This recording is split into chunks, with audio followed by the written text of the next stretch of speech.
хорошо учились, выросли, были здоровыми, да? Чтобы наш садик был еще лучше. В учебном году желаем всем творческих успехов, здоровья, счастья, чтобы также с улыбкой каждый день детки шли в наш чудесный детский садик, к нашим самым лучшим, самым замечательным воспитателям. Всем всего хорошего, добрый путь знаний.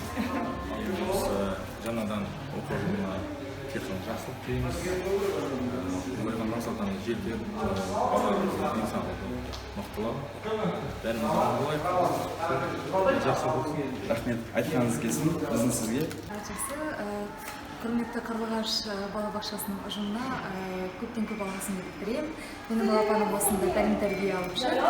Барлығы өте жоғары деңгейде. Сол себептен ұстаздарға тілейтінім тек қана зор денсаулық, қажымас қайрат, ұзақ өмір және балапандардың жетістіктері.